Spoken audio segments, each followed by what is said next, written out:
Много ми е приятно да ви представя още в самото начало моят първи гост.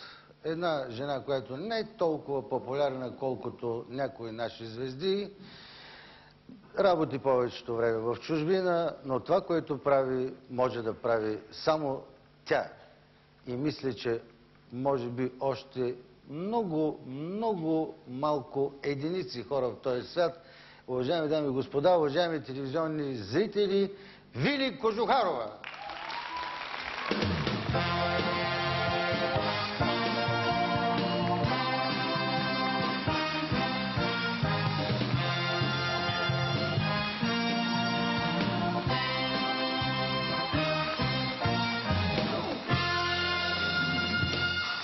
Много е приятно, че си тук. Момент само да наместим столчето. Повечето да виждат хората, отколкото аз. На мен въобще не ми обръщайте внимание. Ние сега сме пред зрителите и то не само тия, които са в залата, тия, които ни гледат по телевизорите.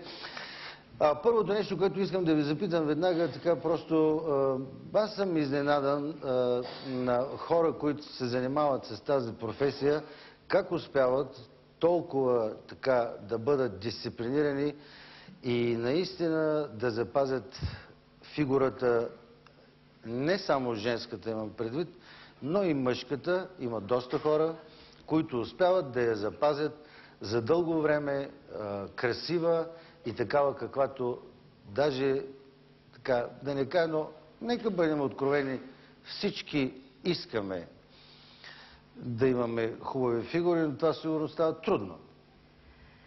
При всички положения е трудно, но аз лично го поддържам с глад. Глад? Така, друга формула няма. Много точно. Така, точно така. Само с глад, нали? Налагате се и гладувате. Гладувам, да. Да. И аз проявих това нещо. На времето, като снимах Господин за един ден, режисьорът ми каза, можеш да отслабнеш с 10 килограма. Аз тогава оглупях. Как ще ослабна? Какво да направя? 10 килограма, не нали 1 килограм. И достигнах до същото откритие. Глад. Друга формула няма. Да, само с глад. И може би вечер, късно след работа, една малка гроздова. Но толкова. Да, може. Да. И другото, което правих, за да няма да ви издам тайна, мисля, че ако ви кажа, и малко гимнастика. Много е полезно. Така се казваш по наше време гимнастика, не знам как. Гимнастика определено се казва гимнастика, но тя е за стягане на мускулатурата, но от нея не се слабее. Не се ли слабее? Определено. Но се трябва да е прекалено много. Поддържа се тонуса. Да. Вие какви упражнения правите? Например, сутрин ставате и какво правите? Ами, ако трябва да бъда откровена, аз пия кафе и пуша цигара най-напред. Сутрин? Да. Това като гимнастика и аз го правя, но не съм забелязал ползата от това. Не, много е хубава тази гимнастика, но като упражнения какви? Правите ли някакви загрявки, такива работи? Да, като изпия така общо взето една кофа кафе и почвате 4-5 цигари. Да. И тогава започвам една усилена подготовка, която да ми поддържа естествено телосложението. И какво горе-долу така, от какъв характер правите неща? Ами, вижте сега, те са такива общо подготвителни упражнения, предимно за мускулатурата на краката, на талията, тазобедрената част, за гръдния кош. Аз много се извинявам, обаче бихте ли ми показали някои упражнения, защото аз ще ви покажа от моите. Ами да опитаме. Аз правя такова нещо. Освен дежурните, които правя, извинявайте, че се събличам така пред вас безпардонно, но когато говорим за професия, значи професионално ще работиме сега. Така ли? С такава рокля. Ужас. Не, защото аз първо почвам от това, което е много лесно. Да, това е добре. После стигам до сядане на пода и тук вече ми започва трудното. Много е трудно. Защото правят така, разбирате ли? И това е много хубаво. И за кръста, Добре, обаче трябва и така малко леко погледа напред към публиката и тук гърба да влезе вътре. Знаете, забелязал съм, когато погледна напред, веднага отивам назад. Но ако искате, покажете ми това, което искате да ми го кажете. Направете ми го, аз съм така от тия актьори, които ще ми покажат нещо. Малко така с поличката ще трябва да вдигнете, няма нищо, не се притеснявайте. Значи сядаме. Тихо бе. Росе, много моля, ако не връзва, не се обаждайте. Идете. Това Не е какво е? толкова трудно. Това как... Вие отивате много напред сте, долу се чака. Еми, Това снимал. Друго нещо, което бихте ми показали? след 2-3 дена, ако го порепетираме заедно, може би да го направим. Да, може би никога няма да мога да се изправя повече. Ами, да опитам нещо тогава Да. по-лесно, а? По-леко, да, от по-леките ми дайте, аз на по-леките съм много добър.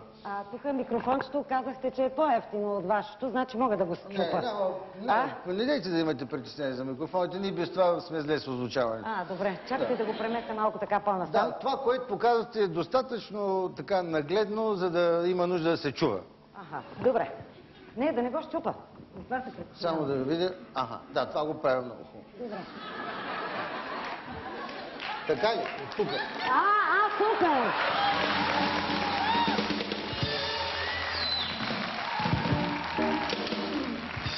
То не мога да прави някой от вас това. Ти направо си неотразим. Да, и да минем към следващото. Да, следващото е малко по-сложничко, така ще трябва с мах да си повдигнете единия крак, който ви е удобно. На мен определено ми е удобно този, кой ми е левия, да.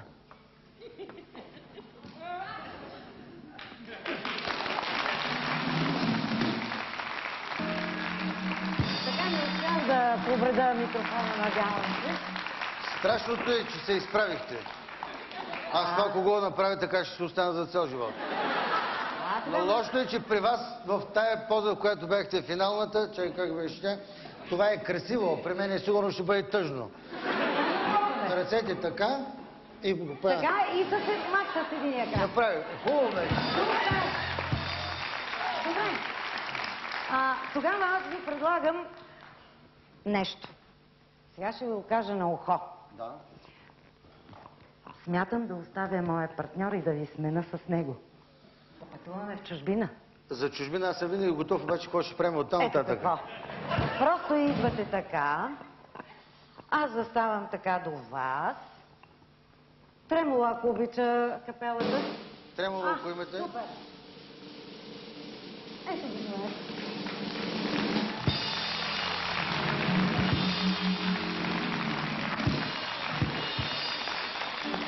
И след като направите това, аз ще завършвам.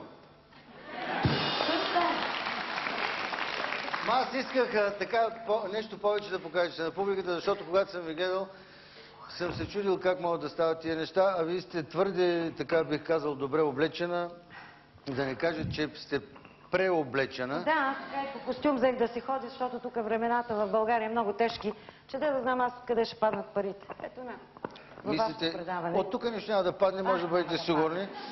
Но много исках да покажете нещо, така ми е неудобно, както... Ще трябва да се посъблека малко, така да махнем микрофончето. Къде? Тук да се съблечете? Тук. В кадър? Ако трябва. Те ще затъмнят. Вие затъмнете. Затъмнете, докато се съблече госпожа Кожухарова и след това ще оттъмните.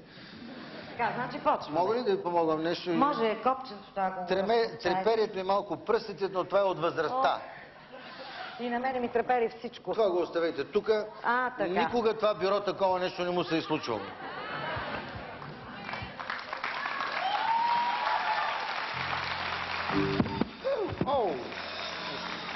Ама не, без това трябваше да го махнем. Това трябваше да го махнем, защото то вече не ни трябва. Сега настъпва един много сериозен момент за поличката. Момент, аз ще ви прикрия. Просто не съм се сетил, че трябва да направя това нещо. Няма нужда, публиката казва няма нужда. Добре, хубаво, изявявайте много.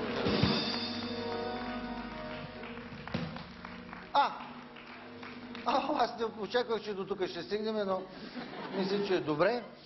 И сега, може би, някъде тук на по-меко или? Как да направя? Продължа така малко с разгряването. Да. Свещичката, аз ще я запаля, ако трябва. Добре. Запалваме свещичката. Да приготвиме неща. Да. Нямаме никакви проблеми, както забелязахте. Щом се разсъблякохме, всичко е наред. Така поне смятам аз. Ето, Супер. свещичката гори. Заповядайте. Тук ли изберете? На по-мекичкото или?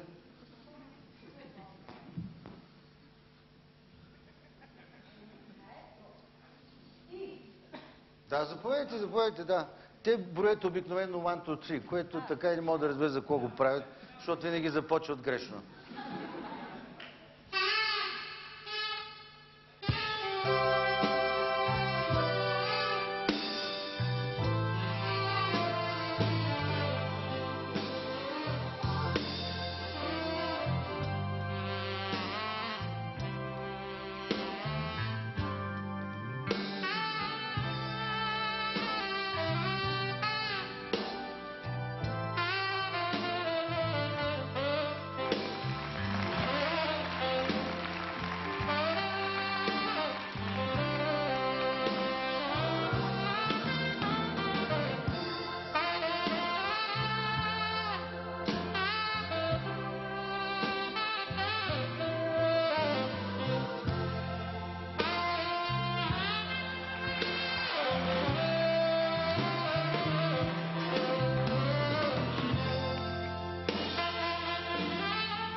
Цигарите са вредни за вашето здраве.